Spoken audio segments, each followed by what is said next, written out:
Kia ora katoa and welcome to this North Asia Centre of Asia Pacific Excellence event. My name is Paul Clark, I'm Director of the North Asia Cape. The Capes were established to build New Zealanders' skills in engaging with the Asia Pacific region. There's a Southeast Asia Cape and a Latin America Cape based in Wellington, and the North Asia Cape is here based at the University of Auckland. The North Asia Cape's remit covers Greater China, Greater Korea, I guess, and Japan. Although we have no activities so far with North Korea. Stick around.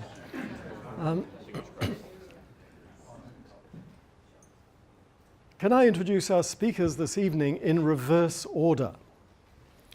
The Q&A will be facilitated by Tenby Powell, who will wave his hand or stand at the back. Tenby Powell is well known to you all as a co-chair of the New Zealand Small Business Council. He's also on Apec, the Apec Business Council, among many other fingers in many other pies. Tenby has kindly agreed to run the Q&A after the main speaker this evening. And that main speaker is Stephanie Honey, who has, in her background, a distinguished career in MFAT, particularly with trade negotiation, which she has now turned into a career for herself, rather than being a Wellington-based civil service. And you're based here in Auckland, I understand. Stephanie's topic is the digital opportunities in Asia. Distance used to be a major factor in New Zealand's life, in its history, and its development. Distance helps account for the degree of innovation that we see in all sorts of areas of New Zealand life, from the way governments run the country to economic, scientific and other innovations. Distance now doesn't matter anymore because of the digital age. The internet means that we can be as big a player as someone anywhere in the world. So distance no longer looks our way. But we look to Stephanie Honey, please.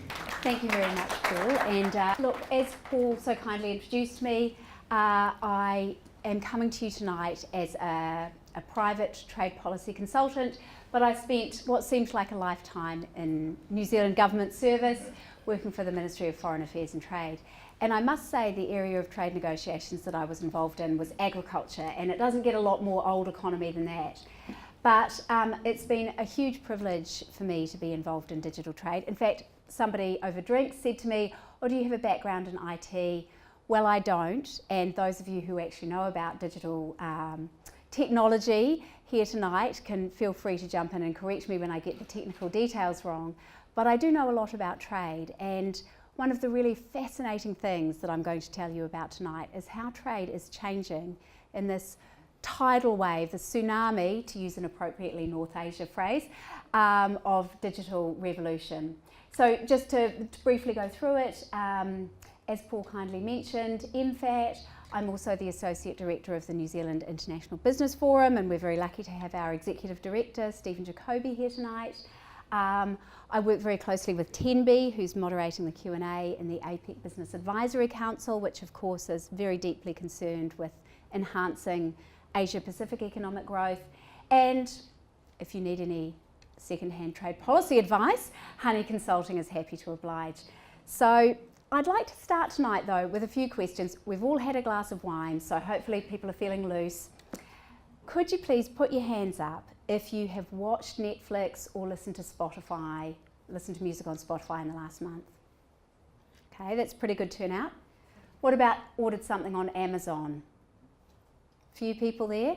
Used Microsoft Office on your computer or stored data on iCloud? Sent a piece of work via email to somebody in another country? Now, believe it or not, you've all been involved in digital trade.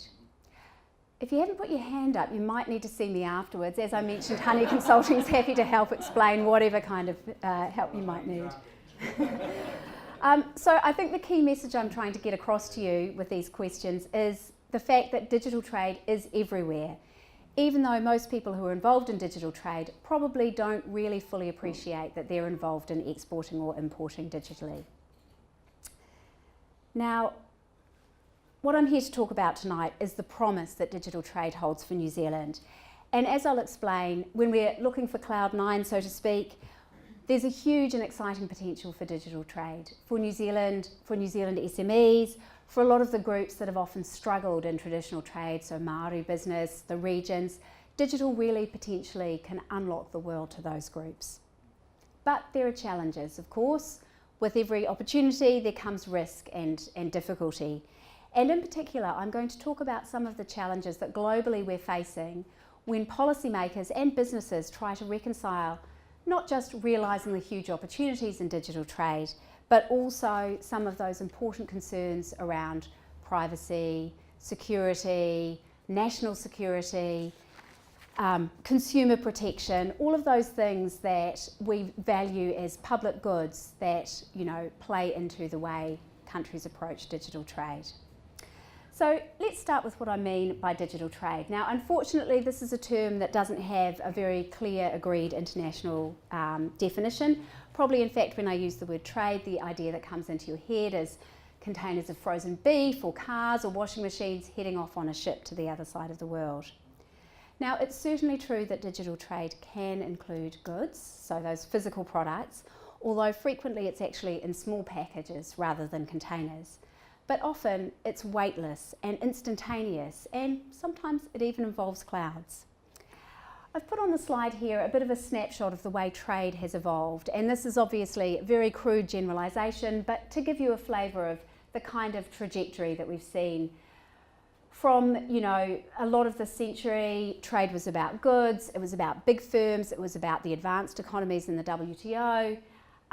Then we started to see, partly enabled by technology, including digital technology, a rise in services and investment. SMEs started to get in on the act, and developing countries, including in Asia and North Asia, also started to take part in trade. But really, to bring us up to the present day, we're now in the era of ideas and digital. We're about global value chains where production takes place across multiple markets. We're in the era of the Asia Pacific, and we're in the era of digital. Essentially, the world has become borderless. And when you look at what digital trade has enabled, basically what we're talking about is activities that involve a transaction and data or the internet. Essentially, we're talking about buying and selling things that you may or may not be able to drop on your foot across borders in a digitally enabled way. So obviously that includes the classic e-commerce that most people think of, like purchases of food or clothes or gadgets on Amazon or Alibaba, delivered in the real world even though it's ordered online. But it also includes weightless products like software, cloud storage, internet search services, video games or film or TV screening. It's services like consultancy, I'll put my details up at the end, accounting or logistics, or educational programs that can be delivered via an app or a website, a Skype video conference, or an email to customers on the other side of the world. And it's also important to recall, especially for New Zealand as a big goods exporter, that a lot of those digital services I just mentioned, like logistics or distribution or financial services, help goods trade to function as well. It makes goods trade better and cheaper. As Paul said, the tyranny of distance that's really underpinned the New Zealand trade story for the last 150 years can be wiped out at the click of a mouse. Now, digital transformation is of course changing everything about the way we live now. So it's the way we work, the way we live, the way we communicate, and of course trade. And changing the world with technology is nothing new. We've seen industrial revolutions that transform lives with steam power, electricity, automation. But I think what's different about the digital revolution is the speed and the reach. We're increasingly connected and interconnected. Virtually every industry is being disrupted in every country in the world. And it's hard to remember now, especially for those of us who are slightly on the older side of the spectrum, that there was a time when emails didn't exist and you couldn't just Google the answer to a pressing question, and let alone watch Game of Thrones yesterday afternoon when it screened in the US, even though you told your boss you were finishing that important report, or the accounts, Stephen Jacoby. The internet now reaches about 60% of the world's population and just over 50% in the Asia Pacific. Most of us have smartphones in our pockets that are more powerful than the computers used for the moon landings. Artificial intelligence knows our secret desires better than we know ourselves. And trade, of course, is not exempt from these changes. So digital technology has transformed the way that we buy and sell across borders. It's changed what we make and buy and sell, where we do it, when we do it, and who we do it with. It's also changing consumer expectations. What a customer wants and needs to know now is vastly different from even 5 years ago. And it's changing business models.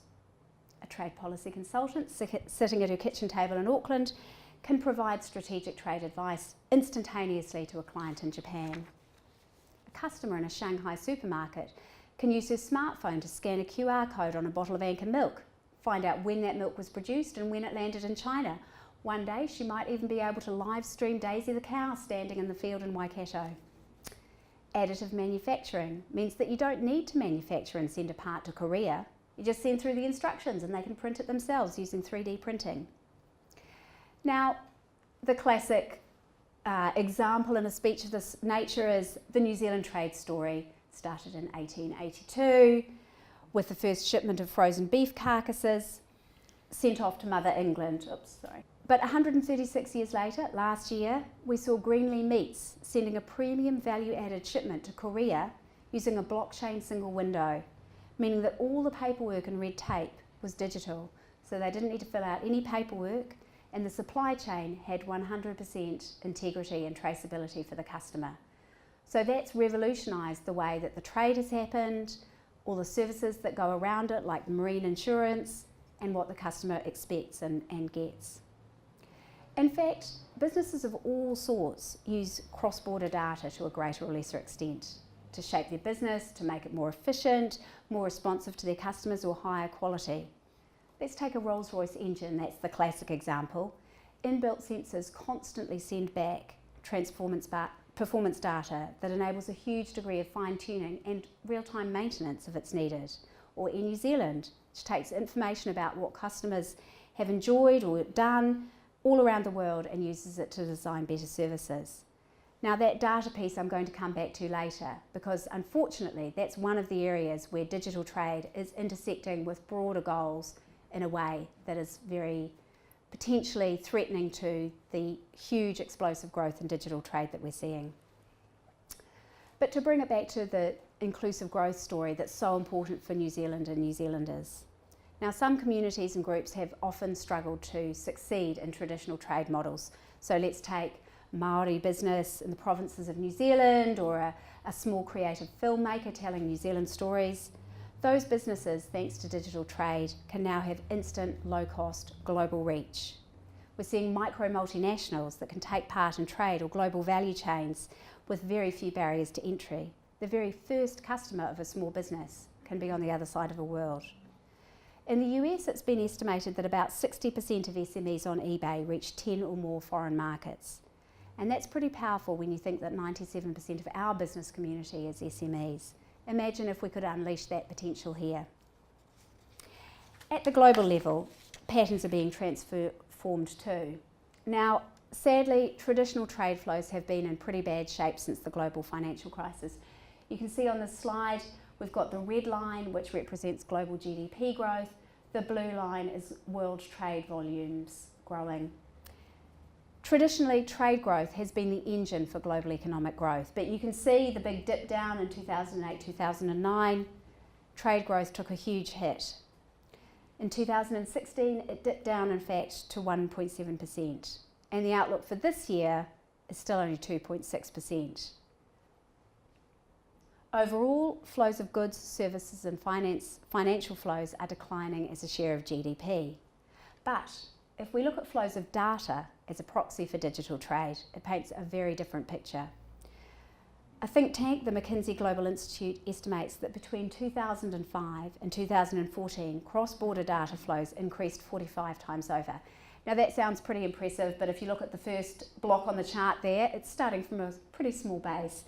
But the impressive thing is that that 2014 figure was forecast to increase by another 9 times to 2021. And I think the evidence has shown that in practice, the numbers are even bigger than this. In 2014, McKinsey calculated that about 1/3 of global GDP growth was as a result of data flows. By 2025, they're forecasting that global data flows could add $11 trillion to the global economy. Services trade, so that's things like legal services, accounting, finance, education, is at the cutting edge of digitisation. And we've seen huge growth in services even when goods trade has been in the doldrum.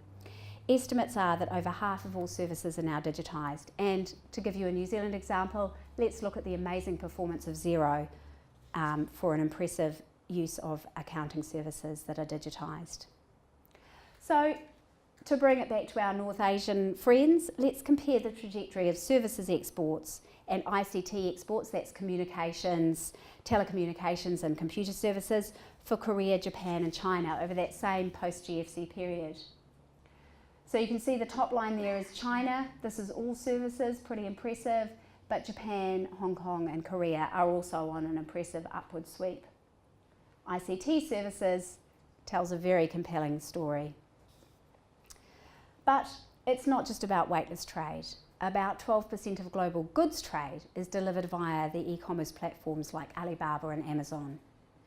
Alibaba, in fact, has done some research on this and has estimated that B2C, so that's business direct-to-consumer e-commerce, will be worth $1 trillion next year, and B2B, so that's business between companies, potentially 5 or 6 times as much. Other estimates I've seen have said that even this year, B2C e-commerce is worth upwards of $2 billion. Now, to be sure, some of this will substitute for traditional bricks and mortar offline trade, but some is definitely going to be new trade flows. So to break it down for consumer goods a little bit further, this outfit, wearesocial.com, has estimated that the total value of the e-commerce market is at $1.8 trillion with about 2.8 billion customers. And to look at 2 important export sectors for New Zealand, so tourism and food, travel and accommodation last year were worth $751 billion, and food and personal items about $210 billion. If we could unlock even a tiny fraction of that market, that would be pretty amazing.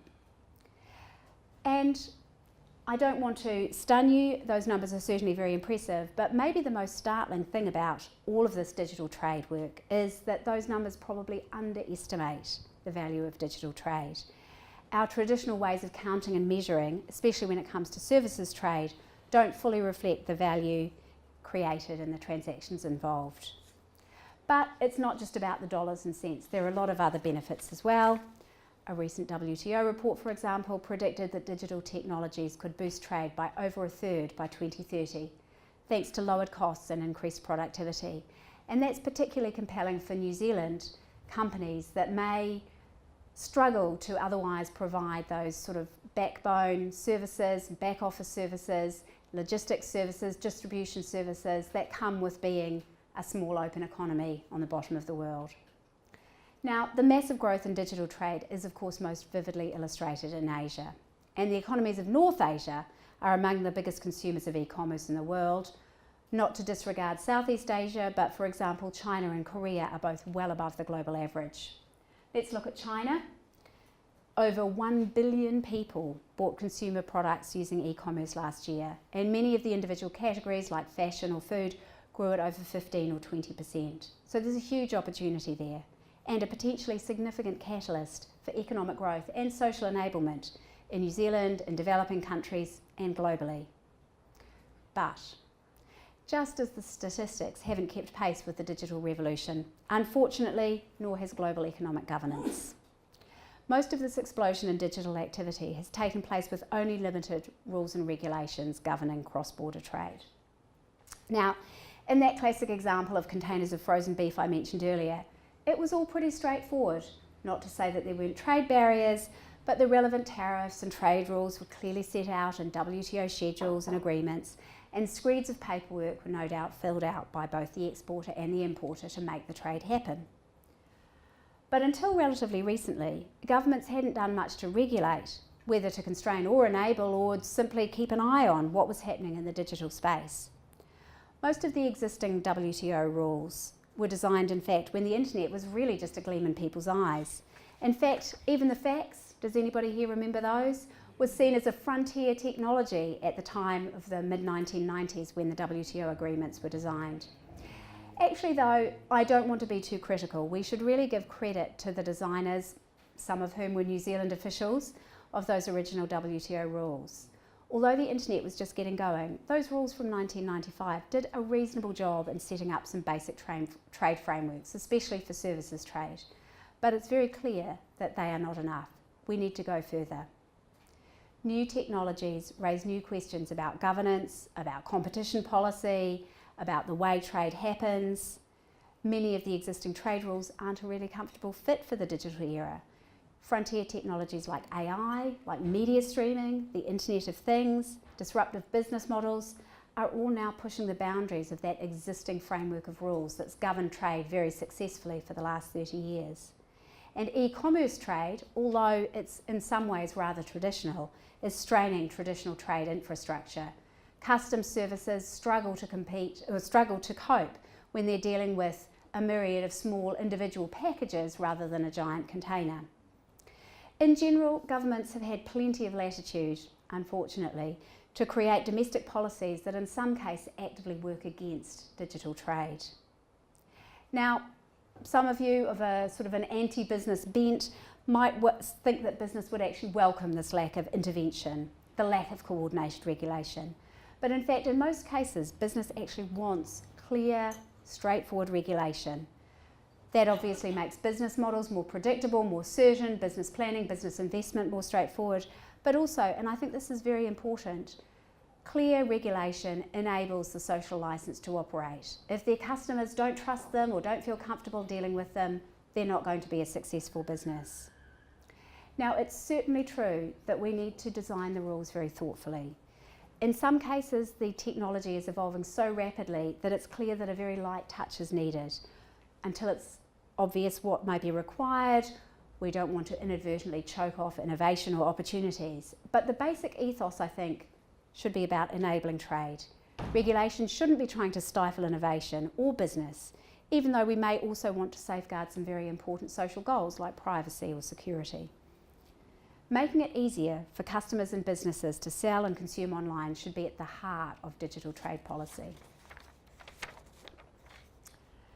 Now, there's also a strong case for coordinated global policy making. Even if an individual economy's approach may be fine, the fragmentation of approaches across the Asia-Pacific or even globally, a digital noodle bowl if you like, just does not make sense in a world of global value chains and borderless cloud computing.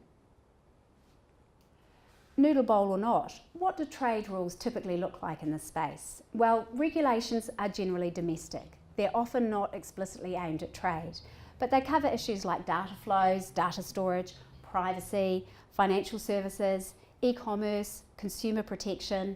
There are a lot of rules on intellectual property, protection of proprietary information and so on. And unfortunately, what we're starting to see is that some of these regulations go further than they need to. Either further than they need to meet an objective or further than they need to in terms of the impacts on trade. Sometimes they add unwarranted costs or just make it very difficult to do business. And just like we've seen in analogue trade, we're effectively seeing this wonderful trade term, NTBs, non-tariff barriers, things that chill trade even when they may not be aimed at delivering something important. Equally, regulations can fail to create the right environment to enable trade. Businesses need the opportunity and the space to maximise opportunities, and that's going to things like digital trade facilitation, custom single windows, e-signatures or other kinds of e-authentication, innovative e-payments. All of these are absolutely crucial to having e-commerce work smoothly and effectively and offer opportunities to consumers. But if the enabling environment is not right, if the regulations stifle those opportunities, that is leaving money on the table. Now, I mentioned before Apec, which Tenby and I and Stephen spend a lot of our time thinking about. This is this business community that is trying to maximise opportunities for the Asia Pacific. And a couple of years ago, the Apec Business Advisory Council did a study on how to help small businesses in e-commerce. And the research included interviews and surveys of over 500 SMEs from around the Asia Pacific. And I think I've just drawn out a couple of numbers that really vividly illustrate the points I've just been making. 97% of those businesses, so almost everybody, identified protectionism, discrimination against foreign companies as a problem for trying to conduct cross-border e-commerce. 2/3 of them identified inconsistent standards and regulations, so that's that noodle bowl, as a major barrier to cross-border e-commerce. So the opportunity is huge, but maybe the picture, when you dig down into the details, is not quite so rosy. And I'd like to zero into one particular element of this, which is cross-border data flows. We can think of data as essentially the lifeblood of digital trade, and actually even non-digital trade, since, as I mentioned, data helps all businesses to shape and enable production and consumer engagement. Now, I'd like to put to you that data is now as crucial to the global economy as electricity or labour. The ability to collect, to process and to use data is central to all 21st century business models. But unfortunately, countries are increasingly imposing restrictions on cross-border data flows. And trade policy, we love our jargon. This is called, the term of art, forced data localization. Now, in some cases, this forced data localization takes the form of an outright prohibition on cross-border data flows. It imposes on companies an obligation to store data on a local server. And unfortunately, some of our North Asian friends are very keen on this type of measure. In other cases, there are requirements to keep a copy of the data in the country, or ensure that it's accessible to law enforcement authorities, or seek prior permission before that data is transferred across the border. In other cases, some of this data is some of these restrictions are only applied to certain types of data. For example, financial services data, company records, telecoms data, health data, and sometimes even personally identifiable data like an email address. Now, is this a problem? Well, often if you talk to businesses working in this space, they'll just shrug and say, yes, but that's just part of doing business. But I'd like to argue that in fact data flow restrictions can significantly erode margins or potentially even curb trade altogether. Firms are obliged to invest in servers and the capability to service them in each market. And if we're trying to encourage New Zealand businesses to have a global horizon, that just doesn't make sense. In other cases, firms are obliged to find a workaround like licensing, all approaches that increase their costs. And at the other end of that transaction, businesses and consumers in other countries face more expensive services and potentially have less access to innovative products. Now, maybe we don't care about consumers in other markets, but don't we want the best of the world available to us at the click of a mouse? It's also pretty unfortunate when you consider that one of the touted benefits of digital trade, especially for New Zealand as a big goods exporter, is how it enables other forms of business and trade. When data and digital services can flow freely, things like data storage costs or back office functions become simply a marginal business expense. In the good old days before digital, they might require a substantial capital investment and they might even be out of the reach of small businesses. So let me give you a couple of examples because this is all rather theoretical. Let's take a logistics company. Now, if the company can't process data about their customers or an individual shipment without investing in expensive new IT systems and infrastructure in other markets, their costs are going to go up, of course, perhaps significantly. And those costs are going to be passed on to the manufacturers, exporters, consumers. Or in another case, a health IT firm, and we have some great examples of those in New Zealand. Those companies might want to use big data analysis. So a doctor could send test results to a data centre, perhaps in another country, to be analysed and developed into a customised patient care strategy. But if, as is commonly the case, that company cannot move sensitive personal health data across borders, the model comes at a far higher cost. They would have to invest in servers and the experts to service them in other countries. And they'd also lose out on the benefits of the massive data sets that are the real potential in big data analysis. So Am I overstating this? Well, I think it's fair to say that up until quite recently, this really wasn't an issue. Until 2000, there were only 15 data localization measures around the world. By 2007, that number had doubled, and today it's doubled again. So a European think tank, the European Centre for International Political Economy, has done some excellent work looking at these measures and modelling the impacts of forced data localisation. And you can see I've put some of the numbers here on the slide. For the EU, India, Indonesia and Korea, economy-wide data localisation requirements would reduce GDP by close to 1%. And that's a pretty huge impact when you think that a lot of the FTAs that we struggle to negotiate really only provide gains in that same order of magnitude.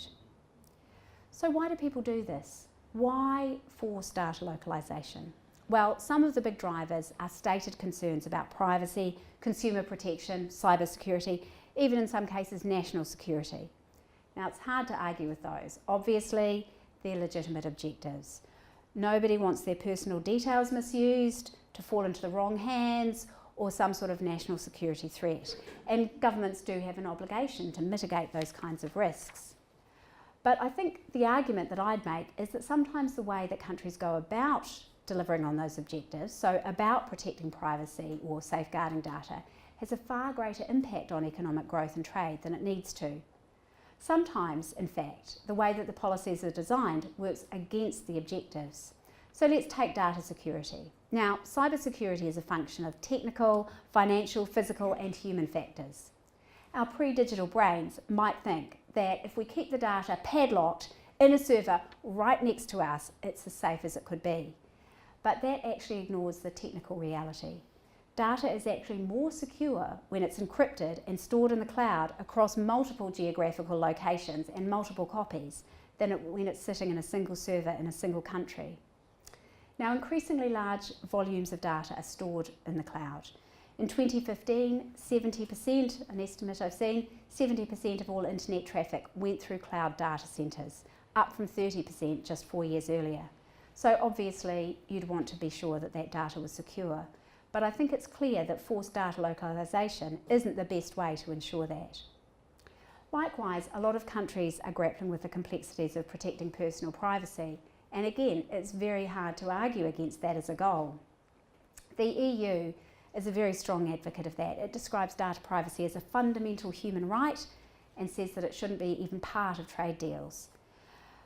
But how is it sought to achieve that? It's essentially tried to export its own domestic regulatory model for data privacy to other countries through this thing, I'm sure some of you will have heard of it, the General Data Protection Regulation, or GDPR. It only allows transfers of data when the privacy protection in another country is judged to be adequate. And fortunately for us, we meet that test. But for others, and even in New Zealand, if you misuse the data, if you violate that fundamental human right about privacy, there are some very stiff penalties. And you may have seen in the media, there have been some eye-watering fines dished out. Last year, Google received a fine of 50 million euros for breaching the rules. Its crime was failing to get consent for personalising ads. But I think the point is, you may or may not like what the EU is doing, but it's possible to come up with other ways that have a smaller impact on trade or economic effects. For example, in Apec, a system has been developed called the cross-border privacy rules. Now, this is a very different philosophical model. It relies on businesses to ensure that the data that they collect and may send on to a third party, either domestically or overseas, continues to be protected consistent with Apec privacy principles. And the regime also sets up independent entities who can monitor and hold businesses accountable for breaches. And Japan and other of our North Asian countries is a leading advocate for this model. A further point that I think is often lost in the debate is that data privacy and security are hugely important for businesses themselves, for commercial reasons. If customers don't trust them, including around the handling of data, businesses just won't succeed. So in essence, I guess the key thing in this point is that regulation needs to strike a balance between the legitimate objectives of privacy or security or consumer protection on the one hand and commercial interests on the other. And it also needs to take account of how technology actually works. So far so good. Those objectives are legitimate and indeed to be applauded. But we're also seeing other motivations for cross-border data flow restrictions. Let's look at India.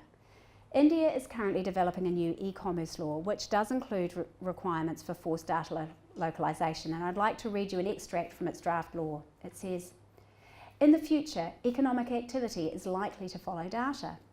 It is hence vital that we retain control of data to ensure job creation in India. Data analytics in the era of Industry 4.0 should become a major job creator, and cloud computing should become an economic activity in India."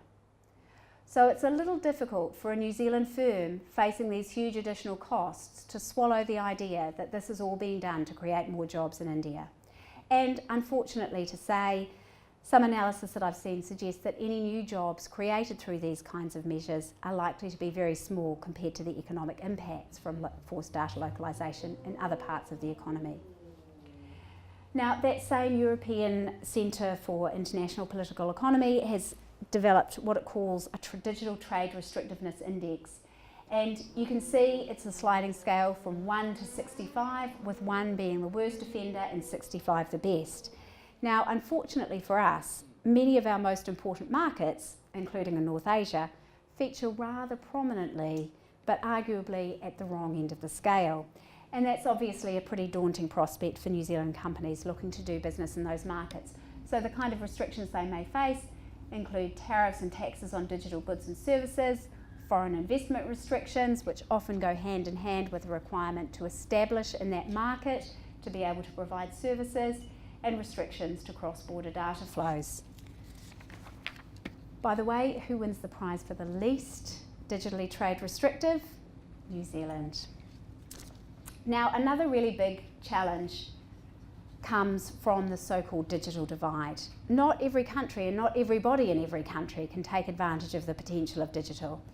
The UN Sustainable Development Goals state that we should strive to provide universal and affordable access to the internet around the world, and most certainly in least developed countries by 2020. But currently in those least developed countries, 4 out of 5 people are not connected to the internet. That's a mighty challenge. And unfortunately, there are also some fairly major issues around competition policy. Network effects mean that customers prefer to go to the bigger companies, but that obviously leads them towards a dominant position. And given that we're in the world of disruptive technology, we can easily see winner-take-all scenarios where the first person to have an idea immediately captures most of the market. So there are some huge challenges to domestic and cross-border competition policy. Now, I mentioned earlier that a lot of the thinking in this area is not really happening in the WTO. Such as it is, it's mostly been done in free trade agreements. And currently about 1/3 of the FTAs notified to the WTO include some sort of e-commerce provision. But in general, I think it's fair to say that FTA coverage has been pretty modest. But even if you accepted that it was okay, rules that cover a couple of countries, or a handful of countries even in a bigger FTA, just really don't make sense for an activity that's fundamentally borderless. Now, there are a few notable exceptions to that, and one of them is the Comprehensive and Progressive Agreement for Trans-Pacific Partnership, son of TPP. Now, this is a mega regional trade agreement to which New Zealand is a party. As you can see there, although possibly you can't because the writing's so tiny, 490 million people, 14% of global GDP and 11 markets. And one of the driving ideas that informed and has really been embodied in the CPTPP is this idea that we should have global rules or regional rules through this area to enable greater economic growth. And digital trade is at the forefront of that. Along with CPTPP, the only other FTA that's gone further is the new NAFTA USMCA, but that has not yet been ratified, so CPTPP currently still wins the prize. And what are some of the elements that enable this new digital model? Well, there's a ban on forced data localization, there's a strong prejudice against other measures that would inhibit data flows. Any sort of restriction on cross-border data flows has to be done in the least trade restrictive way, although there is a national security exception that unfortunately at least one of the participants is looking to use. No customs duties on digital goods, prohibition against discrimination of foreign suppliers of digital services, provisions on trade facilitation, provisions on intellectual property. I could go on. I think the key thing is that the drafters of this agreement recognised that digital trade is everywhere, is the dominant model of trade, and we need a new approach to deal with it to really maximise the opportunities. More broadly, of course, New Zealand and 75 other WTO members has just started a new negotiation in Geneva on the trade-related aspects of e-commerce. Now, it won't surprise you to hear that there are some very big, difficult issues to be resolved, not least around cross-border data flows. MFAT has invited public submissions. I believe the first round of those has just closed, but I'm sure that they would welcome hearing from any of you, or all of you, about what you think should be done in this space. It's clearly going to be a long and difficult negotiation. This won't be your only chance to have a say, but I think for the New Zealand negotiators, they really need to know what New Zealand businesses and New Zealand civil society really thinks about this. And I think it's fair to say, and I hope you're convinced as well, that developing global rules in this area would be a real boost to small New Zealand businesses. Now, speaking of small New Zealand businesses, another of the studies that's been done in the Apec policy, the Apec Business Advisory Council, in fact last year, and led by our kind moderator Tenby Powell, has looked at how to help SMEs be more successful in trade. It won't surprise you to hear that one of the major findings of that report was that digital is an absolutely crucial enabler for SMEs. The report also found that trade barriers, like forced data localization, fall disproportionately heavily on SMEs, and the dominant position of big e-commerce platforms is also quite a challenge. But I think, and I'd like to leave you with a call to action on this front as well as the trade, it's clear that small businesses need a supportive ecosystem to succeed in trade. And so that means things like good, accessible digital infrastructure, good skills, good capacity building, an enabling environment for more innovative technologies, including e-payments and other forms of fintech, and good consumer protection legislation. Without getting at the trade barriers and providing a supportive environment, we won't be able to realise the true potential of our SMEs. Now, I'd like to wrap things up with the observation that we're fast entering a world where everything is digital. I'd like to argue that we need to start looking at all trade issues through a digital lens. We need to think about not just getting rid of the barriers, but also enabling and facilitating trade without creating perverse consequences. And why do we need to do this? Well, the promise of digital is huge for New Zealand businesses and communities. Let's seize that chance. Thank you.